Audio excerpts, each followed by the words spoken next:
काम कर रहे हैं। अगर इस साल की बात करें तो 600 से ज्यादा हमने लोगों को इस साल रिलीज कराया है और 5000 से ज्यादा काउंसिल सर्विसेज के केसेस हैं। ओवरऑल हमारे पास जो हैं वो 2500 के ऊपर हम केसेस देख रहे हैं। मुल्क में कोई भी ऐसा इंपॉर्टेंट केस आप देखेंगे जो जिसमें हमारा इंटरवेंशन ना हो, ऐसा नहीं हो सकता है। अब हमने ये बात समझ में आई कि जब मैंने जहां से शुरुआत करी थी कि हमने पॉलिटिकल बैटल को लूज किया, तो जाहिर सी बात है अब लीगल है। तो लीगल का मसला ये है कि हम रात में सोए 1947 में, सुबह सिटीजन बन गए, तो किसी को अपने सिटीजनशिप के राइट, अपने लीगल राइट्स का पता ही नहीं। तो हम बुनियादी काम क्या करते हैं, छोटे छोटे इलाकों में जिनको type C type B cities कहते हैं, गांव कस्बे खेड़े, वहां पर लीगल अवेयरनेस के कैंप्स लगाते हैं। अब उनको उनकी जानकारी देते हैं, बहुत आसान जबान में हमारे पास में लीफलेट्स होंगे, फोल्डर्स होंगे, और उनसे फिर हम एक दूसरी कैटेगरी का अफराद निकालते हैं। तो पहला लीगल अवेयरनेस कैंप लगाना, लोगों के उनके हुकूक बताना कि इस जमहूरियत में सिर्फ आपको वोट देने का अख्तियार नहीं है, बल्कि एक तमाम लीगल अख्तियारात भी आपको बहैसियत हिंदुस्तानी शहरी सिटीजन नागरिक आपको ये अख्तियार हासिल है। अब उसमें क्या होता है, ये बहुत प्रैक्टिकल मैं आपको चीजें बता रहा हूं, बिल्कुल आसान। अब उसमें क्या होता है कि फिर उसमें कुछ नौजवान हमको मिलते हैं जो कुछ चीजें समझते हैं और कुछ आगे करना चाहते हैं। अब होता क्या है कि इसमें तमाम वोकला हजरात मौजूद हैं, लेकिन वोकला का काम आता है कोर्ट में या जब इंसिडेंट हो जाए। इमीडिएट हमें जरूरत होती है ऐसे लोगों की, जिसमें आपने सुना होगा कि मुकदमा जो है वो वकील से ज्यादा मजबूत अगर पैरोकार है तो ज्यादा बेहतर होगा। ये कहावत तो आप लोगों ने सुनी होगी। तो हम क्या करते हैं कि पैरोकार जिसको बोलते हैं, लीगल एक्टिविस्ट का हम एक पूरा वर्कशॉप कोर्स, कैप्सूल कोर्स वो कराते हैं। अब जैसे मैं आपको एक एग्जांपल बताऊं, पिछले साल यूपी के बांगर मऊ में एक आदमी फल का ठेला लगाया था रमजान के महीने में, और एक सिपाही आया, उससे कुछ कहा सुनी हुई और उसने सिपाही ने उसकी इतनी पिटाई करी कि उसकी वहीं डेथ हो गई। लोगों ने थाना घेर लिया। अब थाना घेरने के बाद एफआईआर लिखी गई। अब एफआईआर की लाइनों में एक लाइन उन्होंने जोड़ रखी है कि साहब भीड़ द्वारा थाना घेरे जाने का कारण इस एफआईआर को लिखने हेतु बाध्य होना पड़ा। यूपी में एफआईआर हिंदी में लिखी जाती है। तो उन्होंने ये एफआईआर जो है वो, ये आपका पीछे से जो आप लोग खड़े हैं ना, उससे वो स्विच गड़बड़ हो रहा है। उसके पास में क्या? अब इसको जरा सा ठीक करा दिए कोई, तो आगे बढ़ जाए। तो उसमें उन्होंने लाइट भी चालू कर दो बस। अरे वो स्क्रीन नहीं चल रही है। कहां से गया सिग्नल तो हमारा पूरा है। वो में कि भीड़ द्वारा थाना घेरे जाने के कारण एफआईआर लिखने हेतु बाध्य होना पड़ रहा है। तो जाहिर सी बात है जब ये एफआईआर कोर्ट में जाएगी तो ये दड़ाम हो जाएगी, इसकी कोई वैलिडिटी नहीं बचेगी इस एफआईआर की। तो हम क्या करते हैं कि एफआईआर के लिए एप्लीकेशन कैसे ड्राफ्ट करी जाए, आरटीआई कैसे लगाई जाए, नेशनल ह्यूमन राइट कमीशन में कैसे इसको जो है वो एप्लीकेशंस लगाई जाए, इसका हम पूरा प्रोसेस कोर्स करा देते हैं, जिसको आप ये कहते हैं कि वकील के आने तक वो लीगल एक्टिविस्ट सारा काम, वो लीगल एक्टिविस्ट जो है वो सारा काम कर लेता है। तो ये हमारा प्रोसेस जो है वो लीगल एक्टिविस्ट का ट्रेनिंग एंड वर्कशॉप में आता है। दूसरा, हम जैसे मैंने आपको बताया कि मजलूम अंसारी, लातेहार, छोटा वकील, तो अक्सर जो है ये सारे मसाइल जो होते हैं वो होते हैं छोटे शहरों में, और जाहिर सी बात है कि इस वक्त पिटाई सबसे ज्यादा मुसलमानों की हो रही है, फिर दलित और क्रिश्चियंस की हो रही है। तो कम्युनिटी ओरिएंटेशन की वजह से कम्युनिटी का ही कोई वकील जाता है। अब जब कम्युनिटी का वकील जाता है तो ज्यादातर वकील जो होते हैं वो इतने कॉम्पिटेंट नहीं होते, इतने मजबूत नहीं होते कि वो अदालतों में खड़े हो सके। तो हमारा फिर दूसरा एक उसमें प्रोग्राम है जिसमें हम वकीलों की कैपेसिटी बिल्डिंग का कोर्स कराते हैं। यानी कि उनका इंटरेक्शन किसी रिटायर्ड जज से, किसी सीनियर सुप्रीम कोर्ट के वकील से, किसी हाई कोर्ट के वकील से, उनका हम इंटरेक्शन कराते हैं वकीलों का। तो ये हमारा ट्रेनिंग का एक प्रोग्राम है। तो पहला हम काम ये करते हैं ट्रेनिंग के प्रोग्राम के तहत, लीगल वर्कशॉप्स यानी कि लीगल अवेयरनेस कैंप। दूसरा, पैरालीगल एक्टिविस्ट यानी कि वकील के आने से पहले एक एक्टिविस्ट तैयार किया जाए, उस एक्टिविस्ट को हम ये सारे काम देते हैं। और उसके बाद फिर तीसरा हमारा काम जो है वो है capacity building programme for the lawyers. तो उस पे एक एक नजर आप लोग देखते चलेंगे तो आपको अंदाजा होगा कि किस तरह से हम लोग ये काम कर रहे हैं। अब ये लीगल अवेयरनेस कैंप्स के सारे हमारे प्रोग्राम्स हैं। ये लीगल अवेयरनेस कैंप्स के प्रोग्राम अलग अलग जगह अलग अलग। अब ये पैरालीगल एक्टिविस्ट के प्रोग्राम मुरादाबाद में, भोपाल में, कर्नाटक में, ये सारे जो है वो चल रहे हैं। ये कैपेसिटी बिल्डिंग का प्रोग्राम है लॉयर्स का। 3 दिन के बाद जज साहब का ट्रांसफर हो गया। ये तो अपनी जगह ठीक है और पूरी दुनिया में ऐसा होता है जब ये होता है। लेकिन जाहिर सी बात है इसके बारे में कल जैसा कहा गया कि ये तारीख लिखी जाएगी तो इसके बारे में चर्चा कैसे होगी। हम क्या कर रहे हैं, हमारे पास कोई आया मैसेज, हमने क्या किया, आगे फॉरवर्ड कर दिया। तो बुनियादी तौर पर दस्तावेजीकरण जिसको उर्दू में कहा जाए या दस्तावेज बनाना कहा जाए, उसकी हम कम्युनिटी को ट्रेनिंग देने की कोशिश करते हैं। और उसका बुनियादी काम कहां से शुरू होता है और खुद भी करते हैं। उसका बुनियादी काम यह है कि मैं सपोज करिए कि रत्नागिरी में रह रहा हूँ, रायगढ़ में रह रहा हूँ, जलगांव में रह रहा हूँ, मेरे शहर में कोई वाकया हुआ, उसका वीडियो आया, मैंने आदमी को पहचान लिया। मैंने कुछ भी नहीं किया, एक सिंपल सा लेटर लिखा कि भाई मेरे शहर में इस तरह की घटना हुई है और मैं इन लोगों को पहचान रहा हूँ, फला फला है, अपनी आइडेंटिटी डिस्क्लोज करना हो करूंगा, नहीं करना नहीं करूंगा। उसकी एक कॉपी चीफ जस्टिस को डाल दिया, एक कॉपी डीजीपी को डाल दिया, एक कॉपी किसी और को भेज दिया और उसकी रजिस्ट्री के पेपर अपने पास रखे। 10 साल के बाद भी जब बात खुलेगी तो वो पेपर आपका डॉक्यूमेंट माना जाएगा। व्हाट्सएप फॉरवर्ड आप उसके एजेंडे को सेट कर रहे हैं। तो हम यहां से डॉक्यूमेंटेशन का काम करते हैं। बुनियादी तौर पर डॉक्यूमेंटेशन की हैसियत क्या है? हैसियत यह है कि आप कश्मीरी पंडितों के साथ जो अन्याय हुआ, जो नाइंसाफी कश्मीर में हुई, 2 दिन पहले उसका डे था, बड़ी डिस्कशंस भी और जाहिर सी बात है होनी चाहिए। लोग इंसाफ की लड़ाई में अगर इंसाफ देर से मिले तो उसको याद करते रहना भी अपने आप में प्रोसेस है। लेकिन तारीख में हिंदुस्तानी मुसलमानों की जब तारीख लिखी जाएगी तो 2 बड़े कत्लेआम, जिसको जेनोसाइड, जिसको नस्लकुशी आप कहें, वो हिंदुस्तानी मुसलमानों के साथ हुए, लेकिन उसका कोई डॉक्यूमेंटेशन आज तक हम नहीं दे पाए। हैदराबाद में पुलिस एक्शन के नाम पर 2 लाख मुसलमानों का कत्लेआम किया गया और जिसमें हैदराबाद शहर तो नहीं बल्कि हैदराबाद स्टेट में नांदेड़, उस्मानाबाद, लातूर, गुलबर्गा, और जिसके नतीजे में एक सुंदरलाल कमीशन की बनाया गया। सुंदरलाल कमीशन ने ये रिपोर्ट नांदेड़ के कुओं को खुलवाया। जब उसमें लाशें ज्यादा निकली तो लाशें दोबारा डाल दी गई और सुंदरलाल कमीशन ने कहा कि ये असेसमेंट है, असेसमेंट कि 50 से 60 हजार लोग मारे गए। बीबीसी ने एक रिपोर्ट लिखी कि 2 लाख के आसपास, लेकिन कोई प्रॉपर डिटेल डॉक्यूमेंटेशन नहीं जिस पे आप दावा नहीं कर सकते। जम्मू में 2.5 लाख के आसपास आदमी जो है वो मारे गए, मुसलमान मारे गए। डेमोग्राफी पूरी चेंज कर दी गई। कश्मीर टाइम्स के जो जर्नलिस्ट भसीन साहब थे, वो भसीन साहब ने इस पे लिखा, लेकिन कोई प्रॉपर डॉक्यूमेंटेशन नहीं। लेकिन दूसरा डॉक्यूमेंटेशन जिसके नतीजे में फैसले आए वो सरदारों का। 1984 में जो दिल्ली में कत्लेआम हुआ उसका उन्होंने बहुत तवज्जो के साथ डॉक्यूमेंटेशन किया और 2008 में दोबारा उनकी फाइल्स को उन्होंने खुलवाया। 2008 में जो फाइलें खुली जिसके नतीजे में जगदीश टाइटलर, सज्जन कुमार, इन सब में मुकदमा चला। और हालात का मामला यह है कि अगर आप अपने हालात को याद नहीं रखेंगे तो उसके बाद दोबारा आप क्लेम नहीं कर सकते।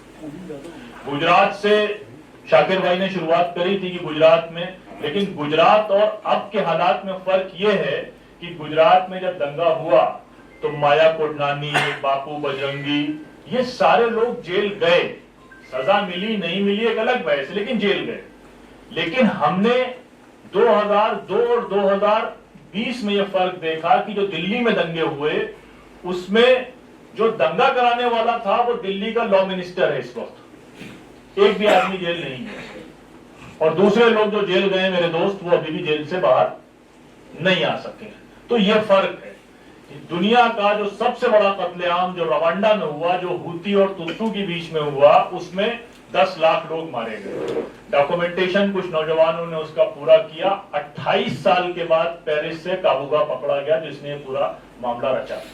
तो डॉक्यूमेंटेशन का मतलब यह है कि आप लिखें, तहरीर करें, इंटरनेशनल ऑर्गेनाइजेशंस को भेजें, उसको रिलीज करें, उसके ऊपर आर्टिकल लिखवाएं, वरना आपके साथ क्या हो रहा है कोई बात नहीं करे। तो ये दूसरा काम जो है वो डॉक्यूमेंटेशन का है। अब ये जो रिपोर्ट आप देख रहे हैं, ये रिपोर्ट हमने कल परसों शाम में, एक दिन पहले, ये रिपोर्ट हमने रिलीज करी है हल्द्वानी के ऊपर, अरे सॉरी पूरे उत्तराखंड के ऊपर, कि किस तरह से पूरे उत्तराखंड में तशद्दुद हो रहा है। जिसपे एक वीडियो की हमारी एक दोस्त है उसका बहुत चल रहा है कि वो एक हिंदू लड़की ने लिखा, बोला है, सुना है। तो ये रिपोर्ट हमने परसों बनाई है। संभल में हमने 9 महीने तक लगातार एक इंसिडेंट को नोट डाउन किया और 200 पेज की ये रिपोर्ट हमने संभल पे बनाई। ये सारी रिपोर्ट आपको APCR की वेबसाइट्स पे मिल सकती है। ये रिपोर्ट हमारी हिमाचल के जो वायलेंस के ऊपर था उसके ऊपर है। दूसरा, ये जो आप देख रहे होंगे वायर या अल जजीरा की रिपोर्ट, हमारे रिपोर्ट पर हम लोग हर 3 महीने में पूरे मुल्क में, चाहे वो दलित हो, चाहे वो मुसलमान हो, चाहे वो आदिवासी हो, चाहे वो क्रिश्चियन हो, चाहे वो सरदार हो, चाहे वो हिंदू हो, जितने भी नफरती हमले होते हैं हर 3 महीने में हम उसकी रिपोर्ट रिलीज करते हैं। उस रिपोर्ट के ऊपर फिर इंटरनेशनल मीडिया, नेशनल मीडिया उस पर स्टोरी करता है। जैसे सामने आपको वायर और अल जजीरा की स्टोरी दिखाई पड़ रही होगी, ये हमारी रिपोर्ट के तहत हुई। अब जैसे आई लव मोहम्मद का मामला था, आई लव मोहम्मद का मामला कि एक स्पिरिचुअल, एक रूहानी नारे को, एक स्पिरिचुअल स्लोगन को कैसे क्रिमिनलाइज कर दिया गया। तो यूपी में 20,000 लोगों के खिलाफ, बरेली में 20,000 लोगों के खिलाफ FIR हो गई, कहीं 8,000 लोगों के खिलाफ FIR हो गई। तो उसका पूरा दस्तावेजीकरण हमने किया। देखिए ये आपको सामने अल जजीरा की न्यूज इस रिपोर्ट के बेसिस पर नजर आ रही होगी। फिर ये हेट क्राइम ट्रैकर चलाते हैं। उसके अलावा जो ये नए क्रिमिनल लॉज इंट्रोड्यूस हुए हैं उस पे रिपोर्ट है। फिर ये रामनवमी में जो वायलेंस होते हैं उस पे है। नू के, अब ये आपको दिखाई पड़ रहा होगा कि सिर्फ मुसलमानों का इसमें बात नहीं, अटैक ऑन क्रिश्चियंस पे भी हमारी डिटेल्ड रिपोर्ट्स है। या CA का जब मूवमेंट चला था तो कानपुर शहर से 60,000 लोगों के खिलाफ FIR हुआ, मतलब पूरे शहर को हॉस्टाइल कर दिया गया। तो ये लेकिन, और इतना पागलपन पूरी दुनिया में कहीं नहीं हुआ। तो लोगों को तो भी मालूम चले ना कि कितना पागलपन हमारे मुल्क में चल रहा है। ये आसाम में जो एविक्शन के नाम पर लोगों को मारा जा रहा है,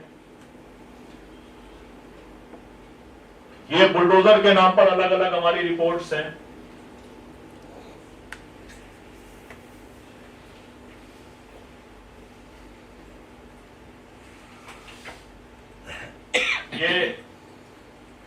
ये चीजें, ये बारकोड भी हम आपके साथ में शेयर कर लेंगे शाकिर भाई।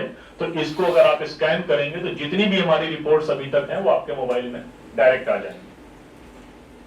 अब हम रिपोर्ट भी लिख लें, हम ट्रेनिंग भी करा लें, वकीलों को भी अपग्रेड कर दें, लेकिन मेरे पड़ोस में एक पान वाले का, एक काम वाली मासी का, एक बुआ का कोई लड़का उठा के पुलिस ले जाए डंडे मारते हुए और उसको फंसा दे, या वो शाम में अपनी दुकान से काम करके आ रहा हो, कोई नफरती हमले में उसको जेल डाल दिया जाए, या उसको पीटने वाले पीट के चले जाएं, तो ये सारे काम हमारे बेकार हैं अगर हम उसको एड्रेस नहीं कर रहे हैं। तो पहला काम हमारा training and workshop, capacity building का है।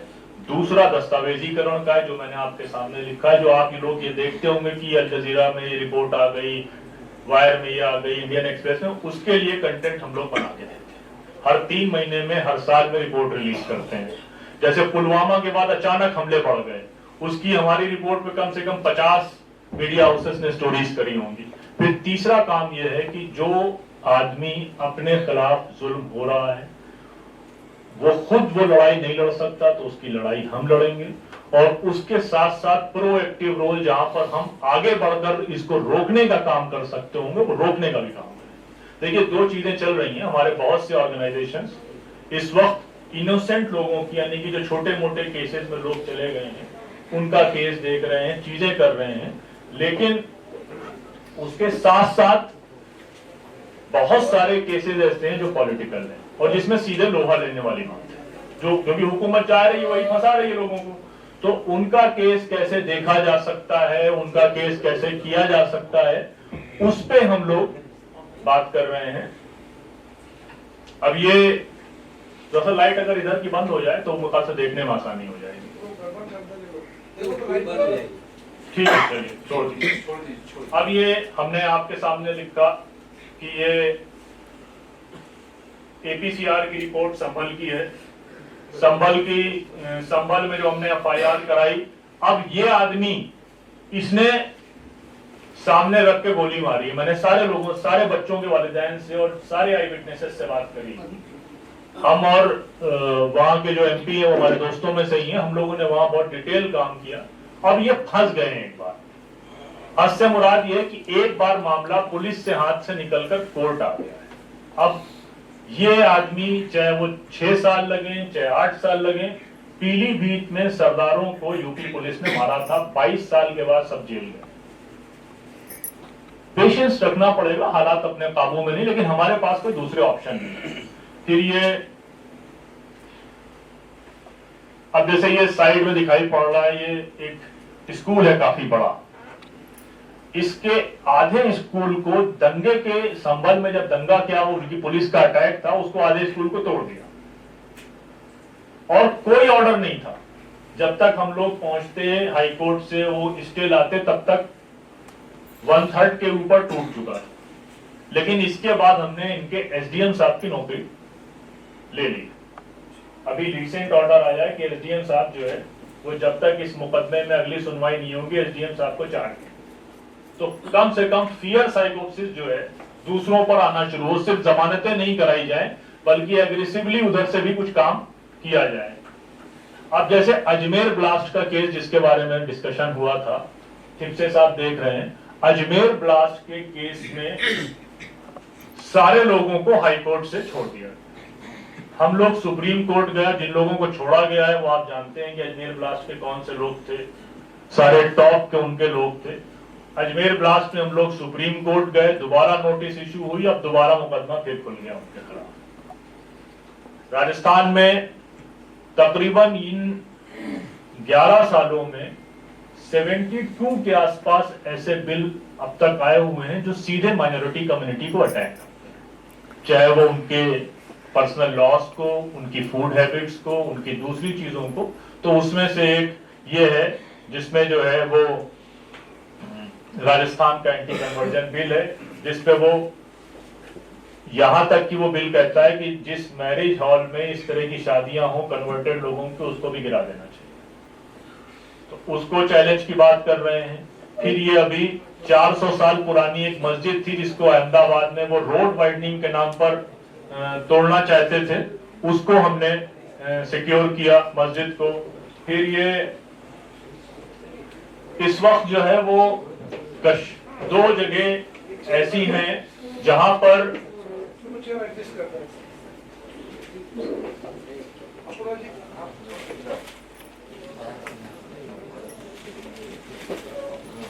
तो उसको अंग्रेजी में कहते हैं shoot the messenger. Shoot the messenger की पॉलिसी ये है कि शूट द मैसेंजर की पॉलिसी ये है कि हम आपके साथ जुल्म की खबरें नहीं छापेंगे। ये मेन स्ट्रीम मीडिया ने तय कर रखा है कि आपके साथ कोई जुल्म होगा, खबरें छापेंगे नहीं। अब सोशल मीडिया या मीडिया के इंटरनेशनल अखबारों के जरिए जो लोग लिखेंगे हम उनको भी चुप करा देंगे। कश्मीर में पिछले 1.5 सालों में 44 बड़े जर्नलिस्ट को यूएपीए लगाकर जेल डाला, सिर्फ इसलिए क्योंकि वो कोई गार्जियन के लिए लिख रहा है, कोई टाइम्स के लिए लिख रहा है। और जाहिर सी बात है कि कश्मीर के नाम से तो हम सब प्रिजुडिस हैं, तो तकरीबन 20 के ऊपर लोगों का केस हम लोग देख रहे हैं, जिसमें उसमें जो ये राइट साइड में लिखा हुआ है मन्नानदार गार्जियन के लिए काम करते थे, उनको हमने छुड़ाया है। उसके साथ साथ सोशल मीडिया पे भी अटैक।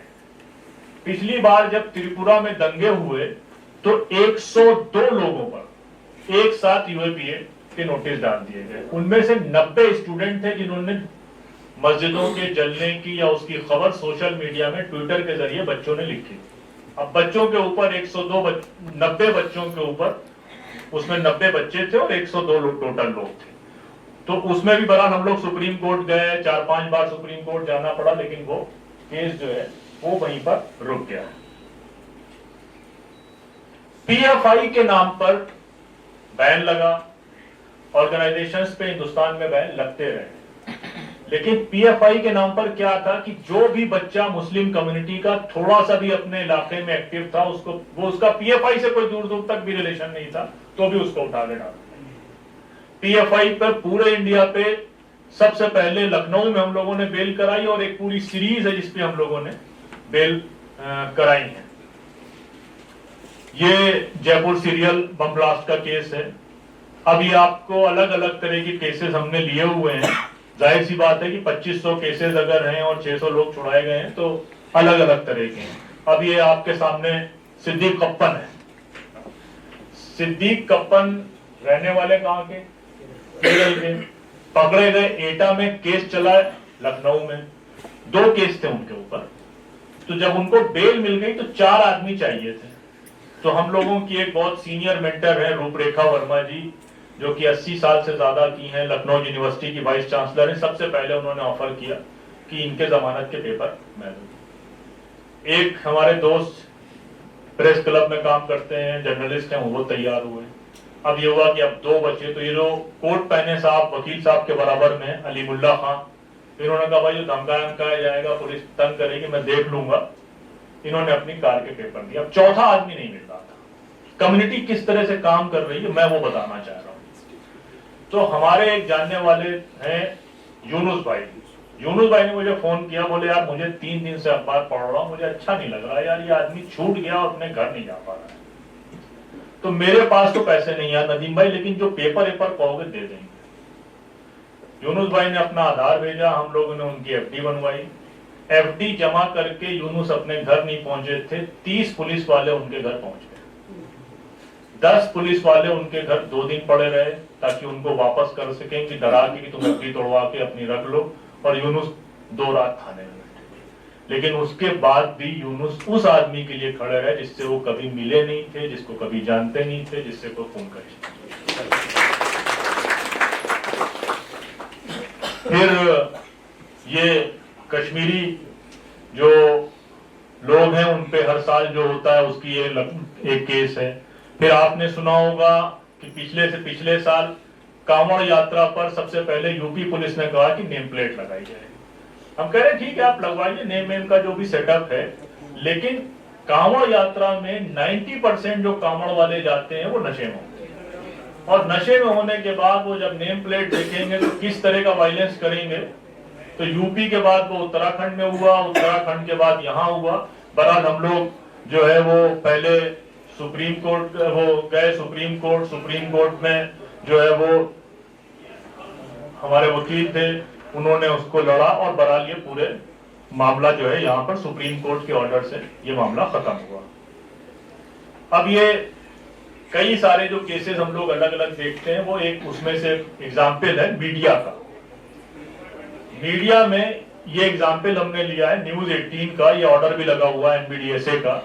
न्यूज 18 ने खबर बनाई गजवा हिंद की, और गजवा हिंद की वो खबर ऐसी बनाई थी कि वो नॉन मुस्लिम क्या मुसलमान भी एक बार देख ले तो डर जाए। हम लोग उसके खिलाफ गए, तकरीबन 6 महीने वो केस चला और केस चलने के बाद उनके ऊपर फाइन हुआ, कंटेंट डिलीट हुआ और 2 दिन उन्होंने माफीनामा चलाया। तो ये भी कई सारे चैनल्स के साथ हम लोग लगातार करते रहते हैं और उसमें टाइम लगता है लेकिन चलता रहता है। बीच में एक अलग तरह का केस है कि उधर से भी लोग अपने जज्बात पे और इधर से हम पॉजिटिव एनर्जी के साथ कैसे काम कर सकते हैं। ये आफ्ताब है जिसकी फोटो आप देख रहे हैं।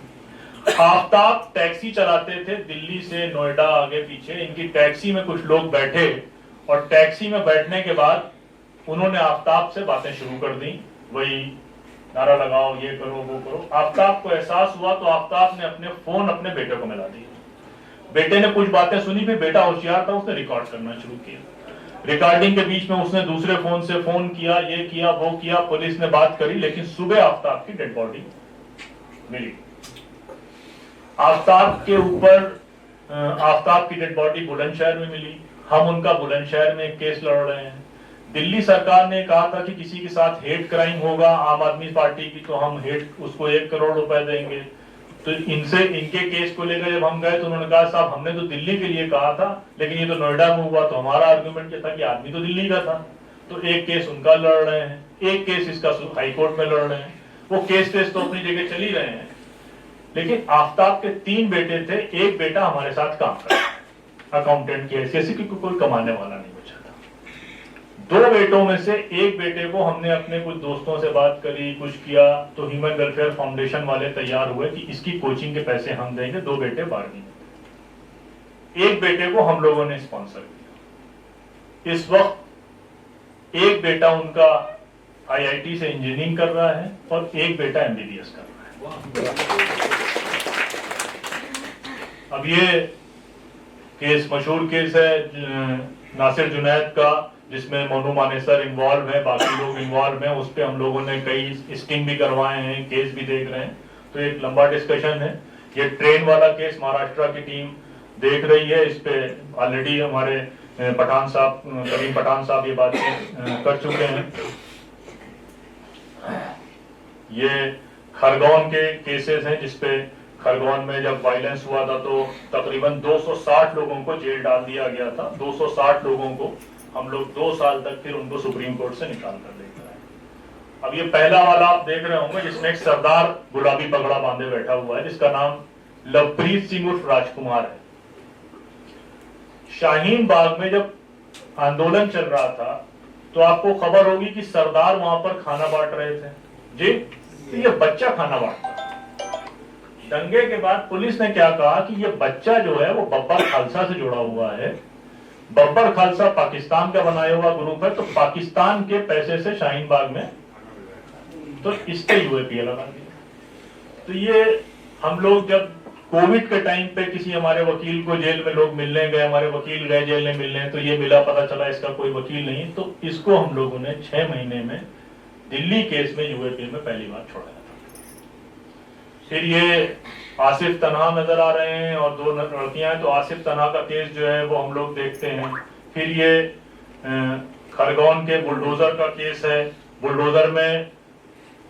बुलडोजर के केस की लड़ाई लंबी है, लेकिन बुलडोजर में जो गाइडलाइन जारी हुई उसमें क्या हुआ था कि 2020 में जमात उलमाए हिंद ने एक पिटीशन लगाई जब दिल्ली के जहांगीरपुरी में बुलडोजर पहुंचा, और उसमें उस वक्त तो फिर हमें बुलडोजर के फेवर में ऑर्डर मिल गया। लेकिन बाद में सरकारी वकील ने कहा कि साहब ये जो लोग हैं इनको कोई जानता ही नहीं है, ये दिल्ली के NGO हैं, जिनके घर हैं वो तो आ ही नहीं रहे कोर्ट में। तो वो मामला ठंडा पड़ गया। तो उसमें क्या हुआ कि उदयपुर में 2 बच्चों की लड़ाई में एक बच्चा मर गया था।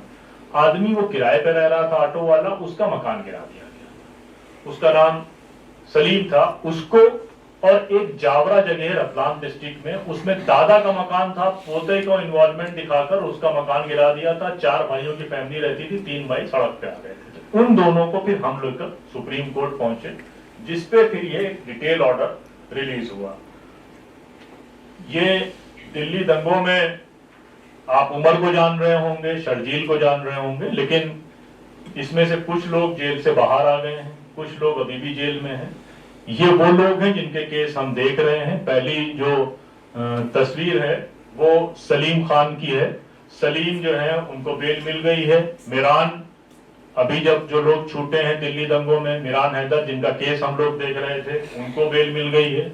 ये शादाब है, इनको भी बेल मिल गई है, इनका केस भी हम लोग देख रहे थे। ताहिर हुसैन अभी भी जेल में है। ताहिर हुसैन कारपोरेटर थे आम आदमी पार्टी के, अच्छे बड़े बिजनेसमैन थे। इनके ऊपर 11 केसेस क्रिमिनल लगे हैं और एक ईडी का केस। 9 केसेस में इनको बेल मिल गई है। यूएपीए और ईडी का केस अभी बाकी है। खालिद सैफी की बेल जो है वो आज फाइल हो गई है। पिछली बार इनके वकीलों ने फाइल नहीं करी थी। अतहर की हम लोग इस हफ्ते फाइल करेंगे। सफूरा जरगर आ चुकी है, लेकिन सफूरा जरगर के ऊपर 7 केसेस हैं। तो जाहिर सी बात है 7 केसेस जब चल रहे होंगे उनको कौन देखेगा। यूएपीए तो एक है, बेल उसमें मिल गई, बाकी मिल गई, केस तो चलेगा। आसिफ के ऊपर अभी 8 केसेस हैं। ये सलीम मलिक हैं, ये भी अभी दिल्ली दंगे में जेल में हैं। इनका केस भी एपीसीआर देख रहा है।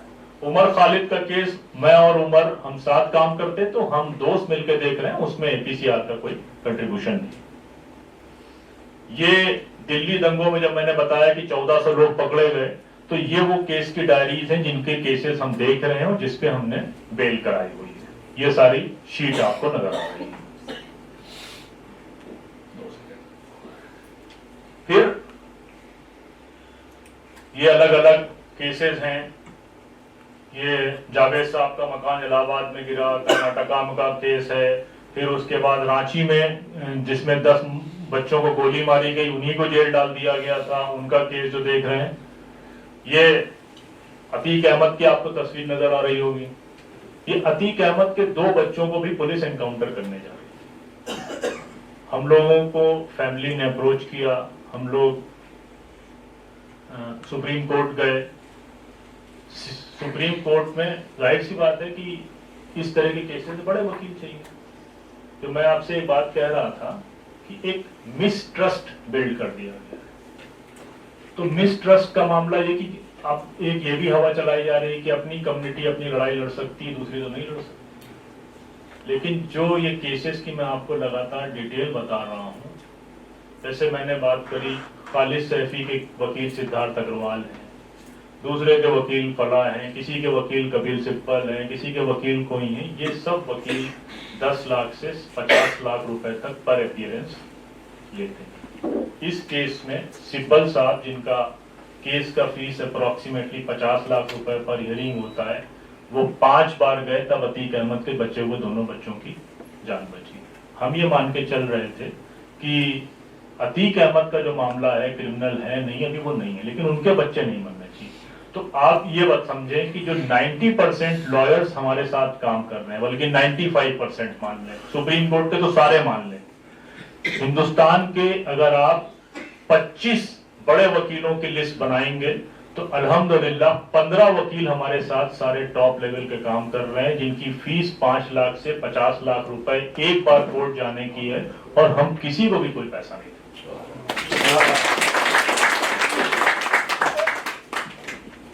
ये दूसरे केसेस हैं झारखंड वगैरह के जो देखे जा रहे हैं। और फिर इसमें मुशाला साहब एक केस में अपीयर हुए, और ये दूसरे झारखंड के केसेस हैं, और अलग अलग तरह के केसेस हैं। ये हापुड़ की लिंचिंग का केस है।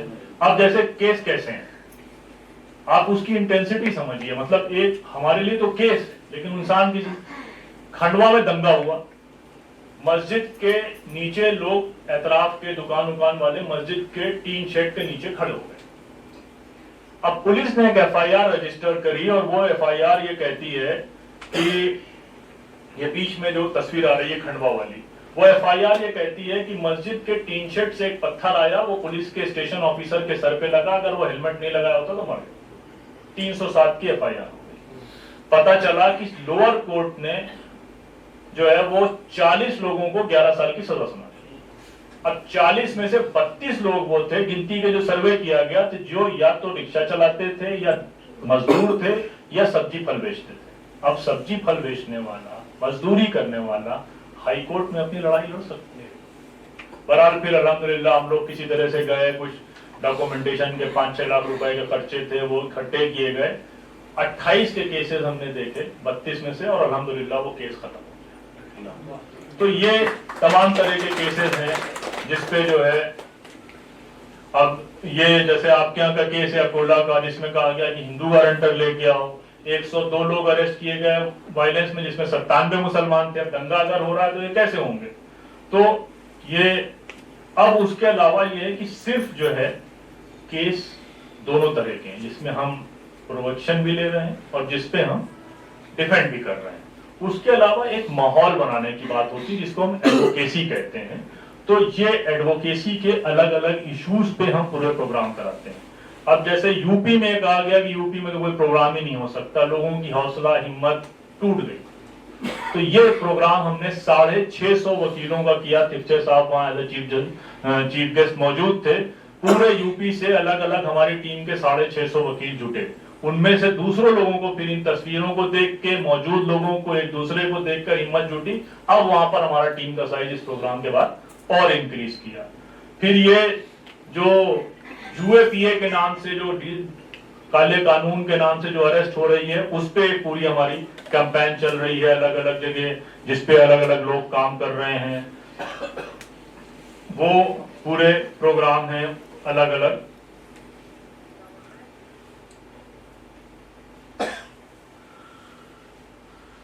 और डेमोलिशन पे हमने पूरा जो, जिसके बारे में मैंने बुलडोजर जस्टिस किया था, तो बस खत्म कर रहा हूं, बोल रहा हूं, मैं 2 मिनट में खत्म कर दूंगा। अब जैसे बहराइच में देखिए, जो जिस अंदाज से लोग खड़े हैं वो बहुत, मतलब अगर इसकी तारीख लिखी जाए तो हम भी याद करेंगे।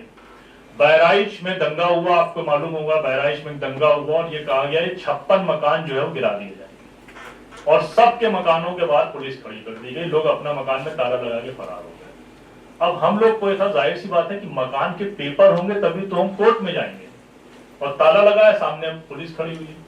तो उस इलाके के बच्चों ने कहा कि सुबह 6 बजे पुलिस जो है वो ड्यूटी चेंज होती है तो गली से बाहर आते हैं, हमारे पास 5 मिनट का टाइम होगा, आप चाबी दो, आपके पेपर हम लेके आते हैं, वीडियो कॉल में अवेलेबल रहेंगे।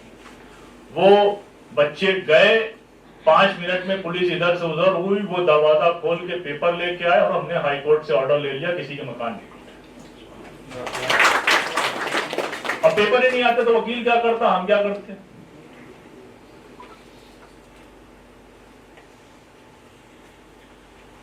ये बुलडोजर के अलग अलग केसेस हैं। अब इस वक्त इजाजत नहीं दे रहा है, तो इस पे अब SIR इस वक्त इस मुल्क का सबसे बड़ा मसला है, जिसपे बहुत ज्यादा बातें न कही जाए। सिर्फ एक बात ये कही जाए कि पहले वोटर जो है वो सरकार चुनता था।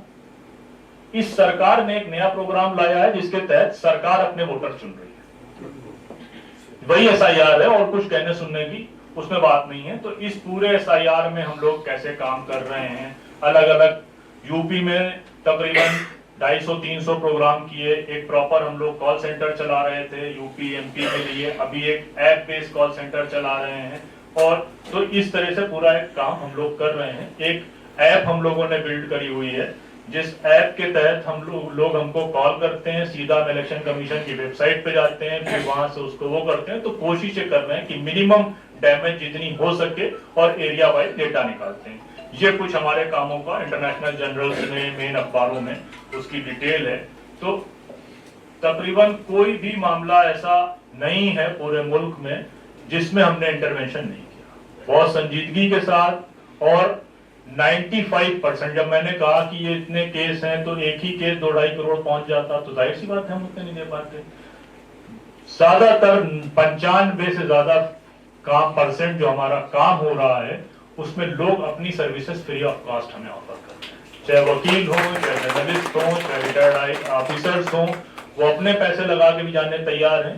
तो इस वक्त ये कोशिश है कि जो 5 साल 10 साल की जो पॉलिटिकल बैटल हम लूज कर गए हैं, उसमें किसी तरीके से लोगों का कॉन्फिडेंस हम बनाकर रखें। हालात हमारे काबू में नहीं है, लेकिन इस लंबी लड़ाई में लोगों को के जज्बे को बरकरार रखने के लिए, उनको बेदार रखने के लिए इन छोटे छोटे रिमार्केबल स्टोन से कम कोई आदमी, ये तो जिन स्टेट्स में प्रॉब्लम है वहां ये आदमी को ये अंदाजा है कि कोई नहीं आएगा तो यार ये लोग तो कुछ ना कुछ हमारा करेंगे और हम ये मान के चलते हैं कि अगर हम लोग नहीं खड़े होंगे तो पूरी सोसाइटी क्रश कर जाएगी। अब जाहिर सी बात है कि बहुत चैलेंजेस हैं। पूर्वानंद साहब कह रहे थे रिसोर्सेज के चैलेंज हैं। 5% ही अपने आप में, जो हम कह रहे हैं 95% होता तो 5% ही अपने आप में। अब जाहिर सी एक आदमी को उन्होंने गुजरात से पकड़ लिया, उसकी बेल कैंसिल हो गई। अब उसकी चार्जशीट 10,000 पेज की है, वो ट्रांसलेट होगी अंग्रेजी में। 10,000 15,000 पेज की चार्जशीट है, वो 3 वकीलों को दी जाएगी, 3 अलग अलग पढ़ेंगे, उनकी 3 फोटोकॉपी होगी 45,000 पेज की। तो इतनी कॉम्प्लिकेटेड सिचुएशन कर दी है कि कोई आदमी, अगर आप समाज उसको सपोर्ट नहीं करेगा तो इंडिविजुअली वो लड़ाई अपनी नहीं लड़ पाएगा।